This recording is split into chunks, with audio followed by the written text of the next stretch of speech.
Okay, so we're going to start off tonight kind of making some comparisons between our normal samsaric lives and our lives when we're actually having our moments of nirvana, of awakening, of enlightenment. And they are indeed moments, because that's the core teaching of the Heart Sutra, is that there's nothing substantial. So part of that teaching is the fact that nirvana is not something substantial. It's also tied into the teachings of impermanence. It's always there for us, but we have to actually do the practice in order to awaken to it. So in our normal samsaric lives, which are seeped through and through with dukkha, we are chasing after our desires. And we know the rewards of that when we are successful in satisfying desires. We feel some happiness, makes us feel good. But conversely, when we're not able to satisfy our desires, we don't feel so good. So it's kind of this very bumpy ride. Whereas it's also expressed in the earliest Buddhist teachings, to have what we want is a source of temporary pleasure. To not have what we want causes us pain. Also, to have what we don't want is also a source of great affliction to us. Kind of harkens back to a teaching I've shared here in the past about, I forget the exact number, but I think it's 84, the number of problems that everybody has. So we have what we don't want. That's kind of the nature of life. So, but it's up to us whether that's going to cause dukkha. That feeling of being just completely out of balance. To be able, based on the teachings of the Heart Sutra, to regain our centering, our balance. That's what's being taught here. It's not saying that it's not going to be a bumpy ride. It's saying that if we can moderate our desires, and if we can learn patience, of course, the whole basket of other Buddhist practices, those are just two, then we're engaging in a practice that can lead to actually living an awakened life. A life where we are aware of our nature and the nature of all beings, rather than constantly trying to wrestle it into something that will be to our liking. But rather, as spiritual people from various traditions across the globe view this practice. And by this practice, I mean the spiritual practice, not the Zen or the Buddhist practice, is actually finding the sacred all around us. Even in those things that seem to pose problems for us, that they are also dharma teachers to us. And it's important that we come to see how that is in fact the case.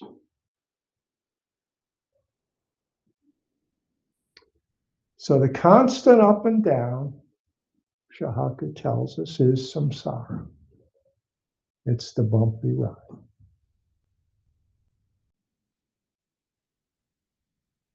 Hence the importance of those two key Buddhist teachings of impermanence and no self, egolessness. That there is no ego, there is no self. It's a fabrication.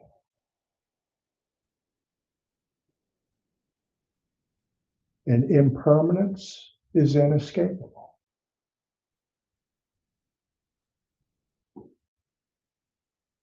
Even the satisfaction of desires.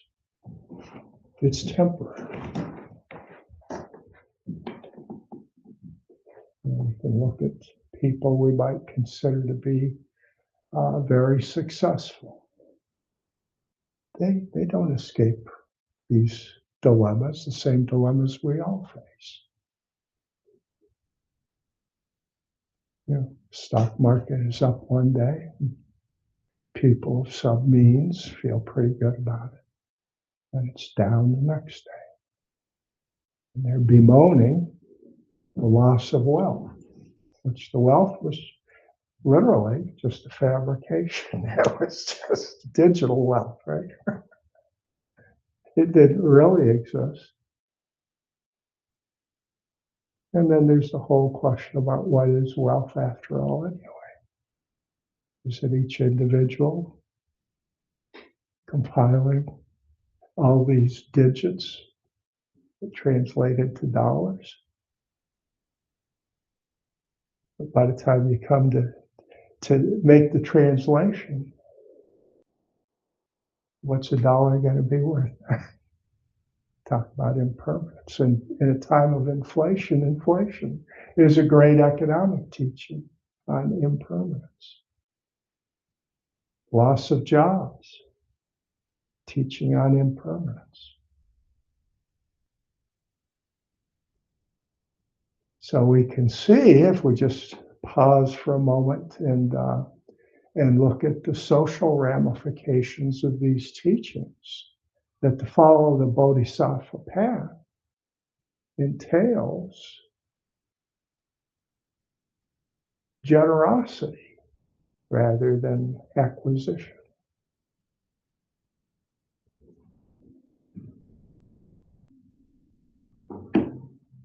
And actually, certainly borne out by my own experience and those I've practiced with, the richest experiences come from generosity. Whether it's, and I hesitate to even say my generosity or that of others because of the emptiness of the three wheels, that there's just generosity. It's kind of like the nature of the world. The world when it's healthy, when it's awakened. But we're in a state right now where there's far too little awakening, where the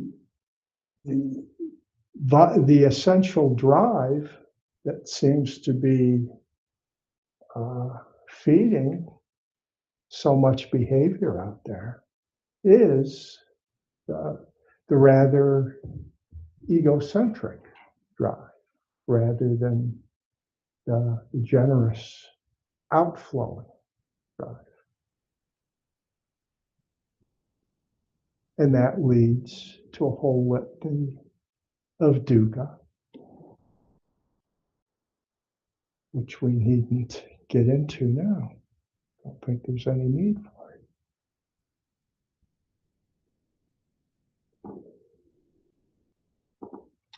So let's take a moment to look a little bit further at this notion of ego, because it comes up early in the Heart Sutra, the emptiness of the five skandhas.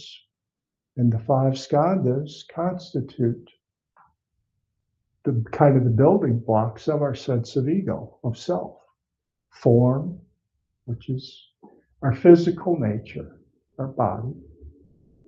And the other four are our mental aspects, feelings, perceptions, impulses, also sometimes referred to as mental formations, and consciousness.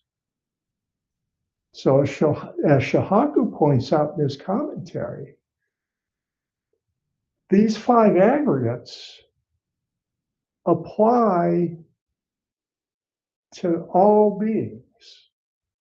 So if we say all five aggregates are empty, we're certainly most clearly referring to ourselves as humans. But it's also pointing to the emptiness of the inorganic world. Anything that has physicality is empty because it's form. Of course, we can appreciate the fact that many beings have feelings. I think we have a better understanding at these days than ever before. Perceptions, certainly mental formations, we see that. In consciousness, maybe on a more limited basis, but it's out there beyond just our species. And depending on how we want to define consciousness, it's becoming more and more accepted, not only among the general public, but among scientists, that consciousness may actually be a constituting part of reality itself. So when the Heart Sutra says the emptiness of the five skandhas, you can almost stop right there. It's addressed the fact that everything is empty of self-nature.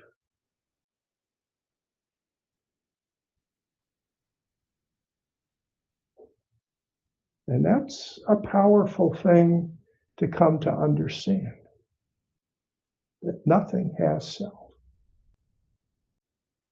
which of course links to the teachings of impermanence. So impermanence and no self are considered separate teachings within Buddhism, but yet they're so interdependent.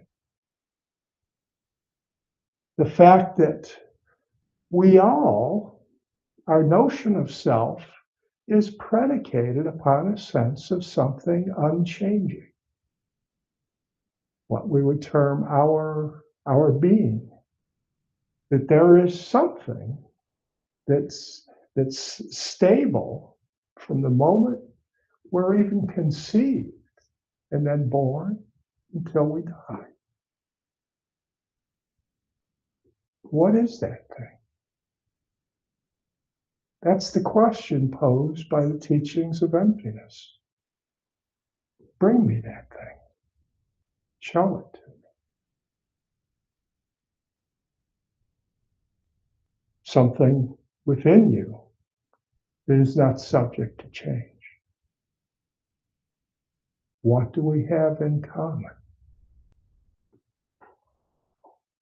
Because we understand that even there was a time when we might have pointed to our genome, our genetic makeup, but yet we've come to understand over the course of time that that's hardly as stable a phenomenon as we once thought it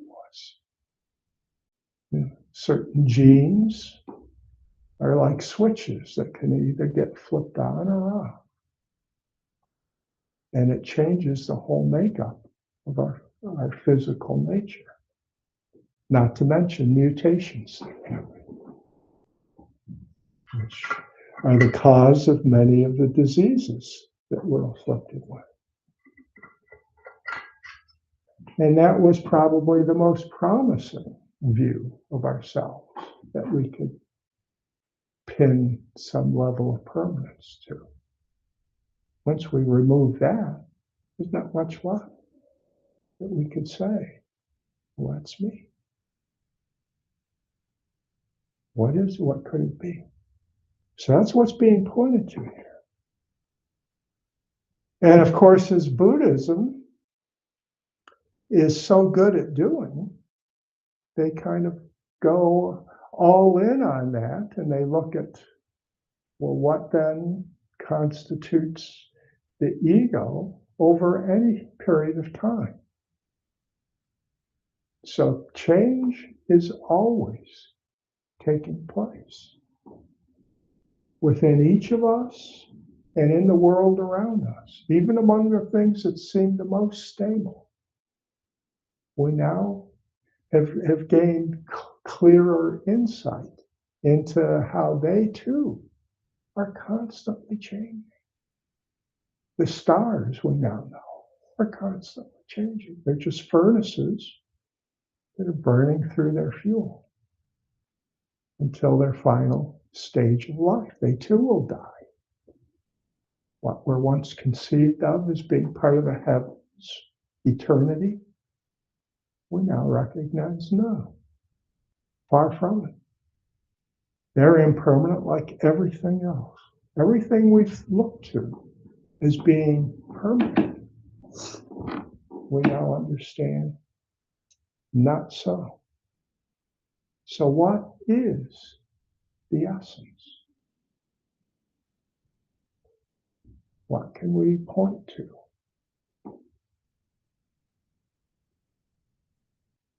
And the Buddhist teachings point to things like impermanence and no self. These are the teachings that they base the whole spiritual path upon, the teachings of emptiness. And it's these teachings that can then become the liberating force in our lives. Now we have to admit that to an independent outside observer, that would seem kind of hard to get your head wrapped around. Impermanence and no self is the path to liberation. Because we think that what we need is something very secure. Life is about establishing security. Hence our drive to acquire more and more. We feel that's the security we can have. Like a hibernating animal that's gathering up for the oncoming winter. Make sure you have plenty. And that's kind of where we're driven. Whereas the teachings of Buddhism, accepting the impermanence and egolessness of reality, but practicing things like virtue, generosity, patience, vigilance, is a pathway to liberation.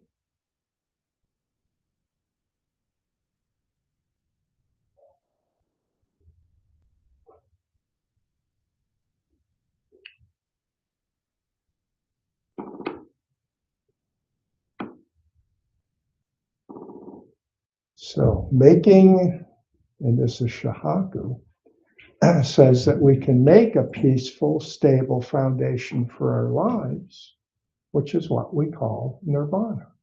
Such a peaceful foundation from which we can feel stability. Because if we're accepting of no self, of impermanence, then we're not so easily kind of knocked off center. We understand that change is ever present. We're changing and everything around us is changing.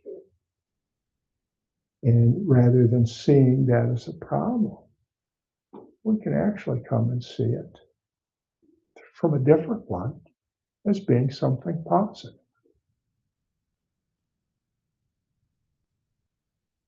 From a biological standpoint, we might express it as new growth, is what constant change allows, rather than stagnation is a way of putting a more negative view on the stability that we're seeking.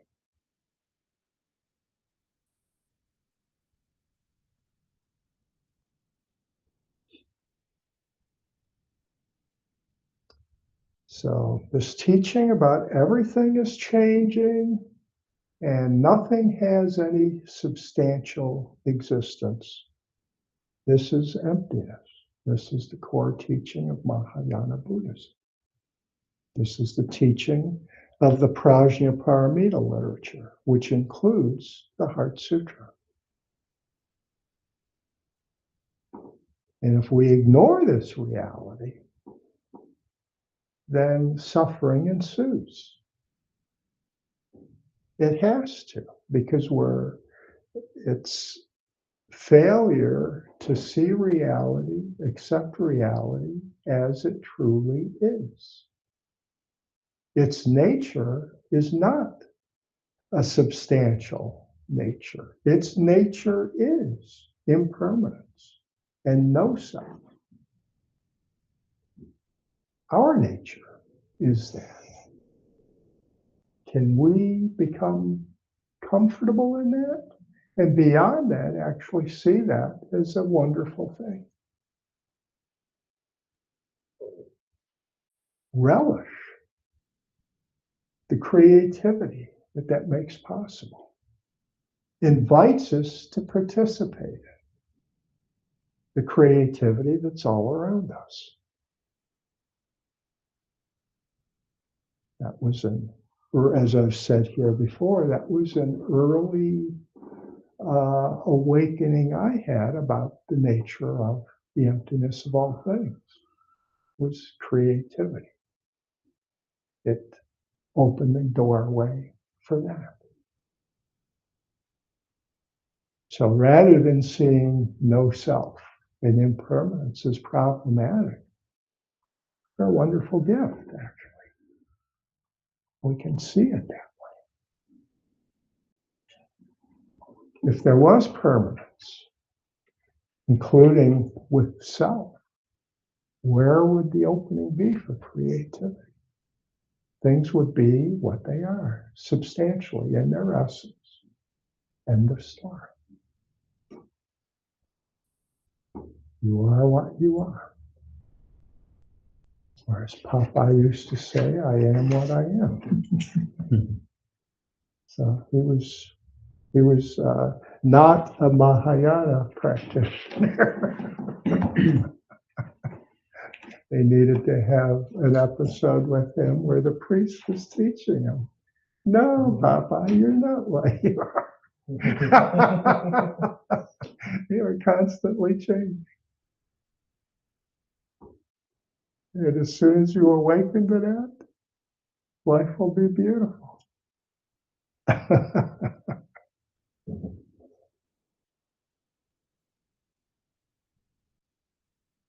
And it is the awakening to this reality and living our lives in accord with it.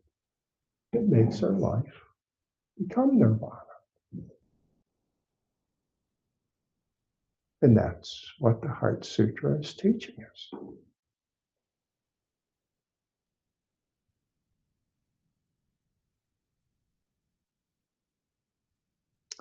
So coming back to Shohoku, he says that the Heart Sutra, and here we're talking about the paramitas, how they fit into the Heart Sutra. Because the Heart Sutra is the Prajnaparamita Sutra, one of a whole collection of such sutras. And Prajnaparamita is the sixth paramita, the sixth perfection. And it's considered, prajna is, to be the most important.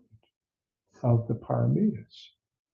It's what really, its presence is what makes the other five perfections, like generosity.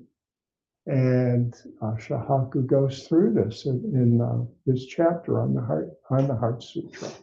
He says, without wisdom, generosity is just it loses its mojo in terms of its spiritual depth. And with a couple of these, like patience, it's very clear that patience without prajna can be downright harmful. You can be patient with a situation where that's really not the best approach. But it requires prajna to understand that. And still relying on the whole panorama of Buddhist teachings, be able to formulate a skillful response. But maybe in this instance, patience isn't going to be part of that toolkit that you bring to the situation. So that's why prajna is so vital. And in our application of the precepts, if we get to the morality or virtuous action paramita, it's the core of precepts practice is its intersection with prajna. So we're not just blindly following moral rules, because the rules will become contradictory as you attempt to apply them in life. So how will you choose which rule to apply here and how to apply it? I mean, it's one thing to have a rule, but we have to then adapt that to fit a certain set of circumstances. Just blindly follow rules, that's what computers do. Right?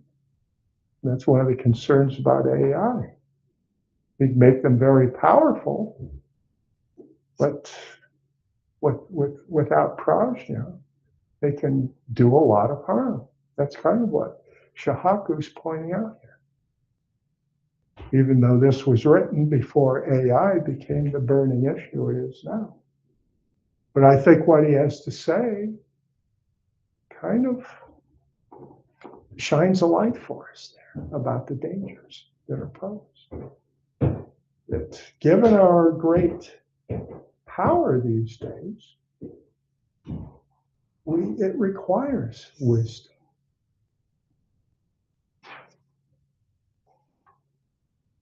And if we create tools with great power, but that by their very nature are incapable of wisdom, doesn't sound like a wise game plan. So I think that's an important takeaway that we can come away from our study of the Heart Sutra with reference to a burning issue in our time. AI and the Heart Sutra. Maybe there's a book there to be written by somebody. Not me.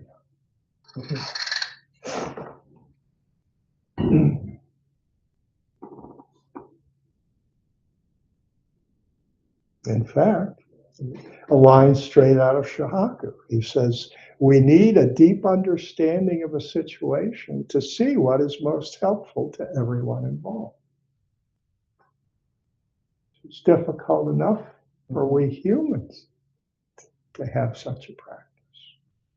And it's not the sort of thing that acquiring more data is necessarily going to be all that helpful, if helpful at all.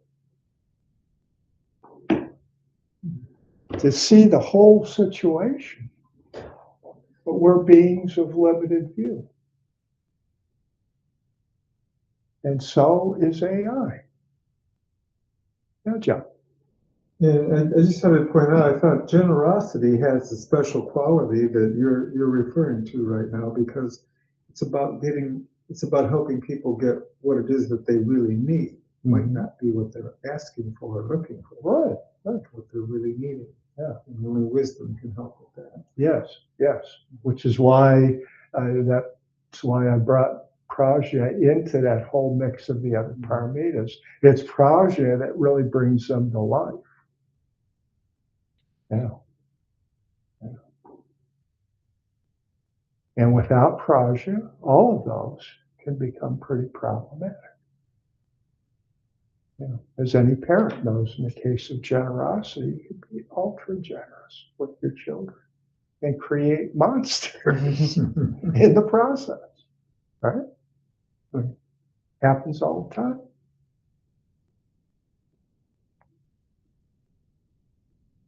So this sense of I mean, spirituality, its very definition is this concern with the whole, that it transcends a sense of self. It's not about taking care of certain preferred selves, whatever the criteria are that you're using to determine who are the preferred selves, whether it's religious or ethnic or nation that you happen to live in, or economic strata you were born into, or any of the other. It could, just myriad possibilities there. But to be able to look at the whole before any of those distinctions get created. And what is going to be nourishing for an entire society? Because everybody will benefit.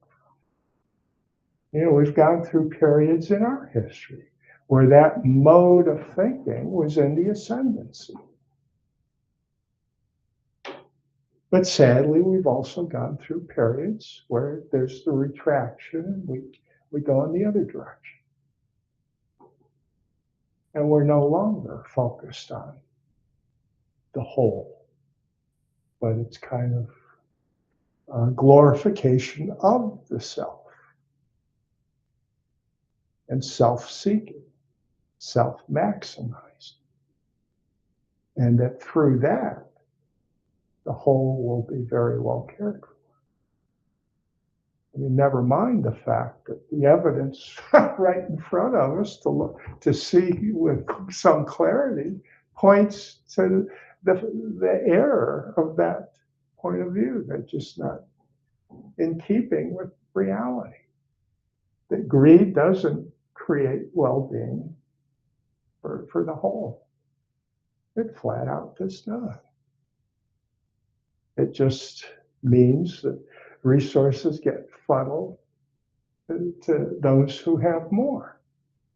And it keeps getting funneled more and more to that segment of the population. So again, we're kind of playing with this subject of what does the Heart Sutra have to impart to us for our time. And a social situation that's much different. Even though there's certainly some parallels with the time of the Heart Sutra and the origins of Zen practice and so on. But in other respects, it's very, very different in terms of the ability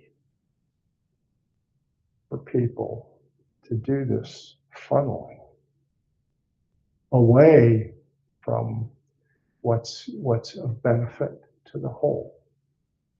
So that's why I find authors like Robin Wall Kimmerer, coming from her Native American background, to be so refreshing.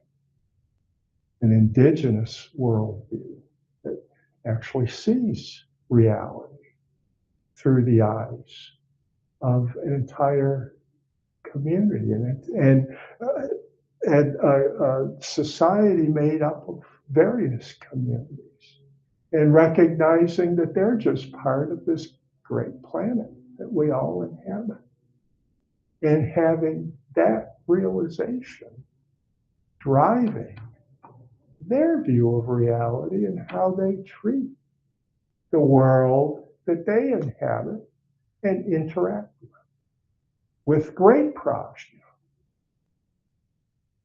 understanding the interdependence of all things, the way they treat the things that they interact with in their lives is that everybody in their community depends on everybody else interacting in a loving, kind way with all other beings, to sustain their society requires sustaining all beings, not greedily extracting from the world to maximize their own individual well-being, that their well-being comes from the well-being of all. That's an enlightened way of seeing the world. That's prajna at work. To be able to transcend our sense of self, of ego, which is what the Heart Sutra is telling us doesn't exist. It's a fabrication, pure fiction, no self. So if you're spending your life building that up, caring for just that, seeing it in isolation from everything else, you're living, that's delusion. You're living a life of delusion. So to awaken is to see no self, which is the gateway to interdependence. There can be no interdependence if self is still in the picture. So the teachings of emptiness are kind of the preparatory work that has to take place in order to step into the world of interdependence.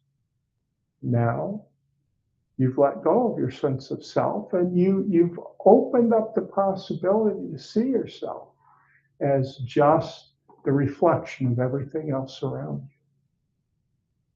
And at the same time, to see yourself as all the energy that's flowing forth from you, impacting everything around you, because it's always a two-way street. We're receiving, we're offering. That's the realm of the playa of interdependence. So we kind of did things backwards here. We looked at playa first, now we're coming back to the Heart Sutra.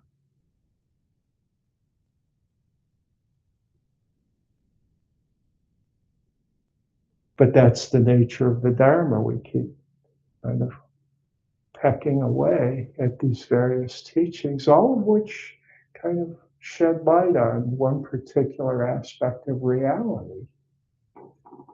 But in doing so, it's also, all of these lights are spreading around to everything else too. We just see it from a different angle. So we see it differently. But thanks to our great mental faculty, part of our mental formations, our impulses, is our memory. And it's because of memory that's possible. We can take these separate views, and recollecting them, we can kind of do a mosaic, maybe we could call it, bringing it together and seeing a greater whole, and recognize that there are infinite number of views that we could so bring in to that picture of reality. but it would remain a picture, never completely fitting. But by taking those views and seeing them in their proper light, with the teachings of impermanence, no self, and interdependence, we can begin to have some real insight into our nature and the nature of everything around us, and live a life of awakening, of nirvana, because of that.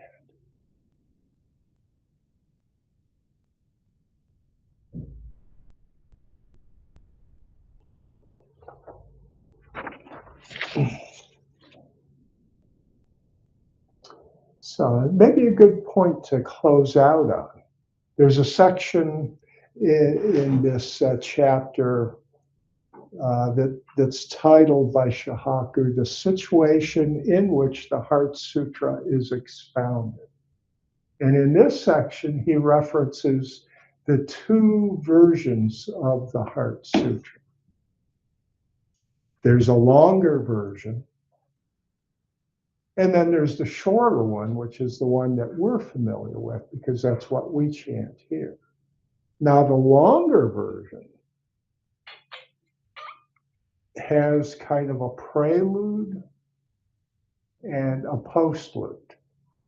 The prelude is all of a sudden Shakyamuni appears as a character, even though where the sutra brings him into the narrative, he's just given a teaching which doesn't enter into this sutra, but he's just completed that talk and he's entered into deep samadhi, in other words, zazen.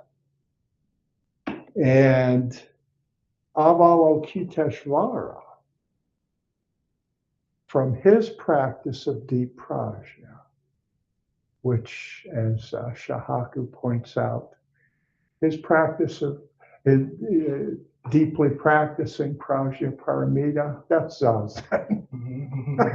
So you have the Buddha deeply doing zazen, and now we have Avalokiteshvara doing zazen. And Shohoku beautifully ties those together. So it's actually the ultimate root source here is the Buddha zazen. And that's the root source also, as he points out, very beautifully, I thought. It's our zazen is also the Buddhist zazen. So this way, to be a true sutra, the Buddha has to be in the sutra. In some sense or another, it has to kind of be clear that it's a teaching coming from Shakyamuni Buddha. So this longer version does that. So in terms of the formula of sutras, it does good work if you're really into that sort of thing. And because otherwise there's a significant group of people that would say, well, it's not a sutra. You know, no Buddha, no sutra.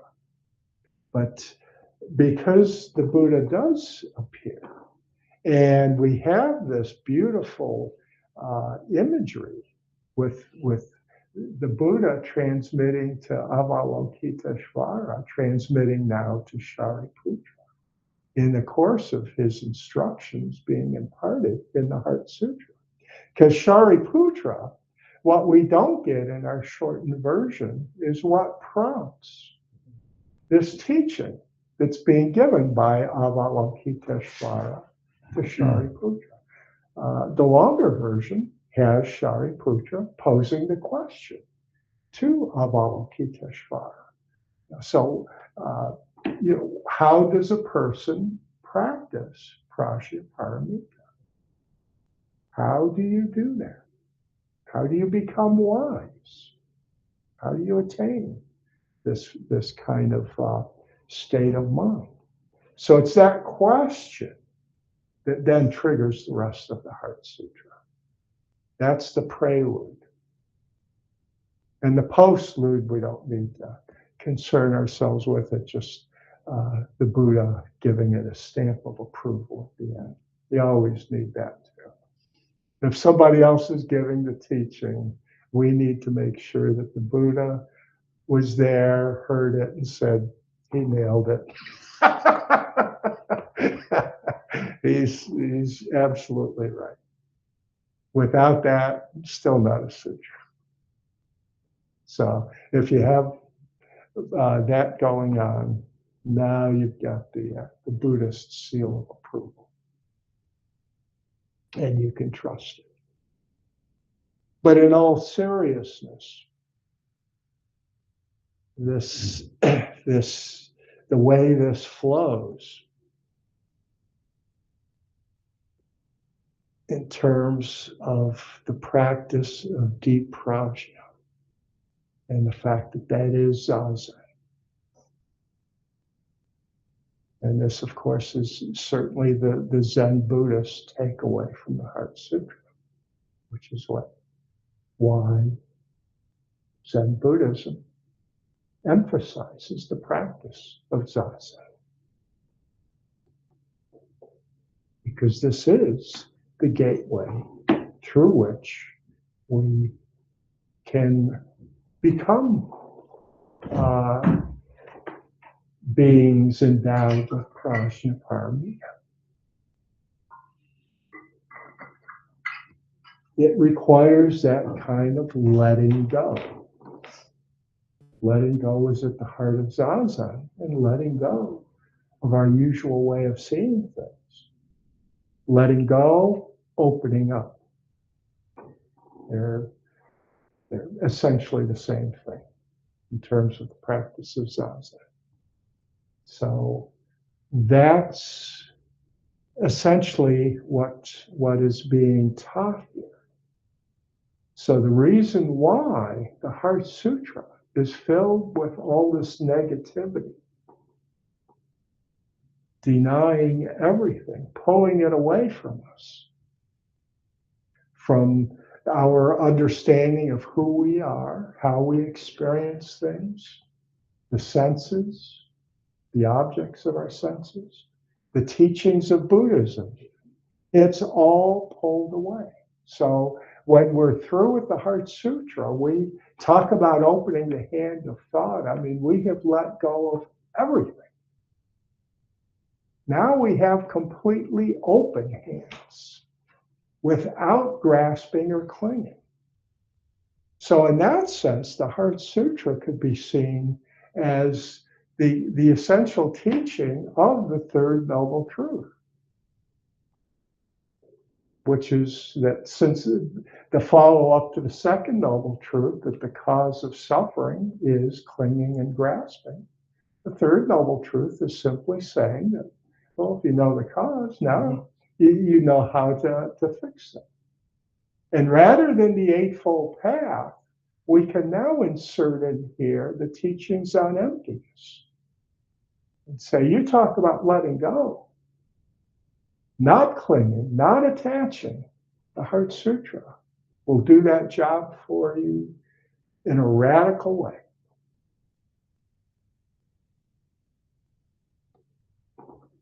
So radical, it can also be seen as leading one to a position of nihilism.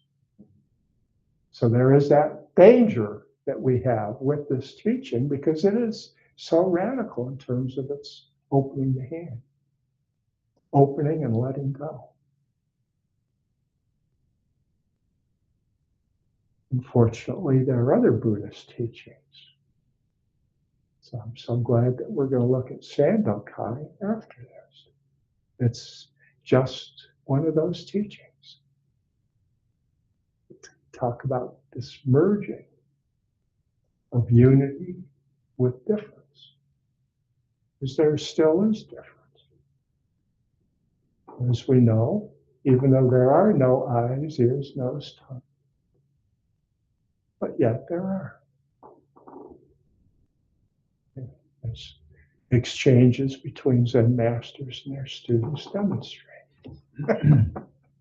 Just in case a student begins to doubt the existence of his or her nose.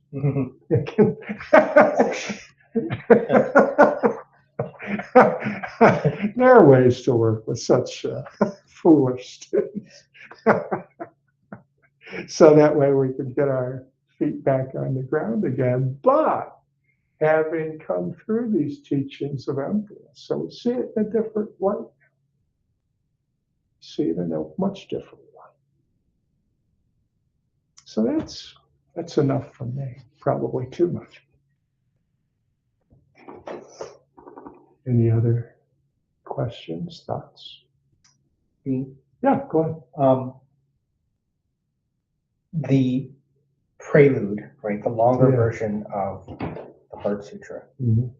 I would argue that the Heart Sutra that we're familiar with implies the prelude. Yeah. Whoever edited the Heart Sutra to get it to this Reader's Digest version that we're familiar with, they did it in such a way that we assume that Avalokiteshvara is not teaching his own ideas, right? He's an agent of Shakyamuni Buddha. And we also assume that because he's addressing Shariputra specifically, that typically happens when someone asks him a question. Oh, to answer your question, Shariputra. So the way that they've been able to like imply all of that prelude stuff is so pretty slick. yeah.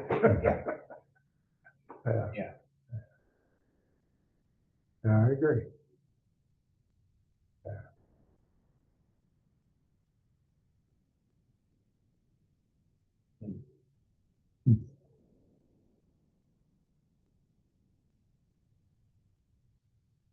Anything else, or are we all finished up for the night?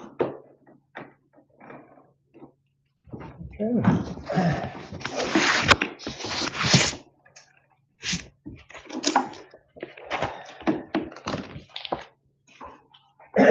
I vow to myself and to each of you to commit myself daily to the healing of our world and the welfare of all beings, to live on earth more lightly and less violently in food, products, and energy I consume, to draw strength and guidance from the living earth, the ancestors, the future generations, and my brothers and sisters of all species, to support others in our work for the world, and to ask for help when I need it, to pursue a daily practice that clarifies my mind, strengthens my heart, and supports me in observing these vows.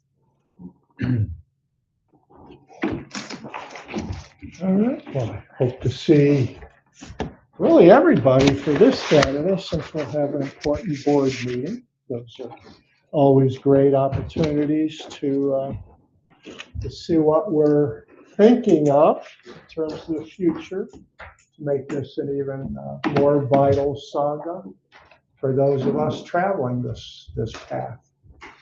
So I do hope you can join us.